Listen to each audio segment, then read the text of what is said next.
Students, आज मैं आपको इस वीडियो के माध्यम से अंश निर्गमन के संबंध में जर्नल प्रविष्टियों को उदाहरण द्वारा समझाने जा रहा हूँ। सबसे पहले जो इलस्ट्रेशन लिया गया है, उदाहरण लिया गया है, वो सममूल्य पर निर्गमन के संबंध में है। जो उदाहरण है वो इस प्रकार है। ए लिमिटेड ने जनता को 100 रुपये वाले 5000 इक्विटी अंश अभिदान करने हेतु आमंत्रित किया। प्रति इक्विटी अंश पर आवेदन राशि 20 रुपये, बंटन राशि 30 रुपये, प्रथम मांग राशि 25 रुपये एवं द्वितीय मांग राशि 25 रुपये की दर से देनी थी। यह मानते हुए कि जनता में प्रस्तावित सभी अंश अभिदान कर दिए तथा समय समय पर उनसे मांगी गई राशियां प्राप्त हो गई, कंपनी की पुस्तकों में जर्नल प्रविष्टियां कीजिए। तो जो ए लिमिटेड है कंपनी, उसकी जर्नल में जो प्रविष्टियां होंगी वो किस प्रकार से होंगी वो अपन देखेंगे। सबसे पहले जो कंपनी को आवेदन राशि प्राप्त होगी उसकी प्रविष्टि की जाएगी, जो इस प्रकार है। Bank account DR to equity share application account. जो अमाउंट राशि होगी इसकी वो है, अमाउंट है इसका 1 लाख रुपए, क्योंकि 5000 इक्विटी अंश क्रय करने के लिए आवेदन आए हैं और एक अंश पर आवेदन राशि वो 20 रुपये है। इस प्रकार ये राशि बनती है 1 लाख रुपए। इसके बाद कंपनी अपने अंशों का बंटन करेगी जो आवेदन करता है उनको।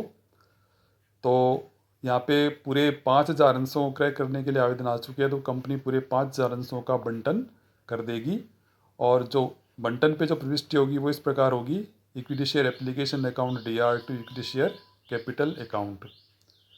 और जो अंश जनता ने आवेदित किए हैं उनके बराबर राशि इक्विटी शेयर कैपिटल अकाउंट में ट्रांसफ़र कर दी जाएगी। जैसे यहाँ पे 5000 अंश निर्गमित किए गए थे और सभी अंशों को क्रय करने के लिए आवेदन प्राप्त हो गए, तो पूरे 1 लाख रुपए हैं वो इक्विटी शेयर कैपिटल अकाउंट में ट्रांसफ़र कर दिए जाएंगे इक्विटी शेयर एप्लीकेशन अकाउंट के अंदर से।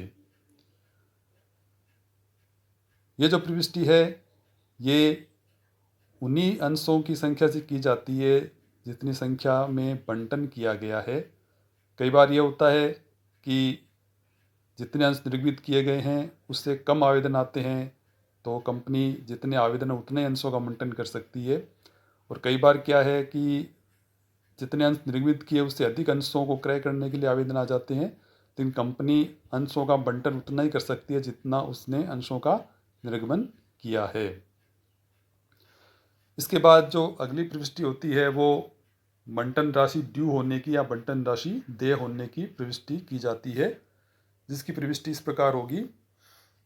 Equity share allotment account DR to equity share capital account. बंटन राशि है वो प्रति अंश 30 रुपये है। तो 5000 अंशों पे 30 रुपये के हिसाब से ये अमाउंट बनता है 1,50,000 रुपये। तो ये प्रविष्टि 1,50,000 रुपये से की जाएगी। इसके बाद अगली प्रविष्टि होगी जो बंटन राशि प्राप्त होने की। कंपनी को जब बंटन राशि प्राप्त होगी तो कंपनी एंट्री करेगी bank account DR to equity share allotment account. और यहाँ पे जैसे हमने माना कि पूरी राशि प्राप्त हो गई, तो पूरे 1,50,000 रुपये से प्रविष्टि प्राप्त होने की जाएगी। यदि कोई अंशधारी या कोई सदस्य बंटन राशि चुकाने में असमर्थ रहता है तो वो राशि यहाँ पे उसमें से कम कर दी जाती है और जितनी राशि वास्तव में कंपनी को प्राप्त होती है उसी राशि से प्रविष्टि की जाती है। इसके बाद जो अगली प्रविष्टि होती है वो है प्रथम मांग यानी फर्स्ट कॉल देय होने की, फर्स्ट कॉल ड्यू होने की। तो प्रथम मांग पे कंपनी ने जो अमाउंट मांगा है वो है 25 रुपये। तो ये एंट्री 25 रुपये के हिसाब से की जाएगी, जिसकी प्रविष्टि होगी equity share first call account DR to equity share capital account. और 5000 अंशों पे 25 रुपये मांगे गए हैं, तो टोटल अमाउंट हो जाता है 1,25,000 रुपये।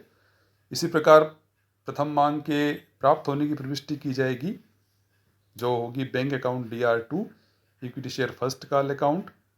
इसके बाद जो अगली प्रविष्टि है वो है द्वितीय मांग देय होने की, जो इसी प्रकार से होगी, केवल वहाँ पे फर्स्ट कॉल की जगह सेकंड कॉल आ जाएगा।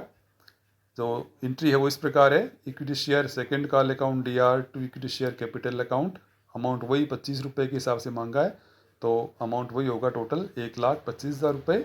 और फिर जब ये राशि प्राप्त हो जाएगी तो एंट्री हो जाएगी bank account DR to equity share second call account 1,25,000 रुपये। इस प्रकार से ये जो प्रविष्टियाँ हैं ये कंपनी की जर्नल में की जाती हैं।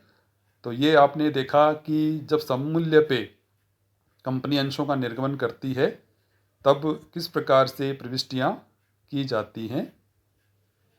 इसके बाद जो अगली कड़ी में अपन देखेंगे कि प्रीमियम पर अंशों के निर्गमन के संबंध में और बट्टे पर अंशों के निर्गमन के संबंध में किस प्रकार से कंपनी की पुस्तक में जर्नल प्रविष्टियाँ की जाती हैं।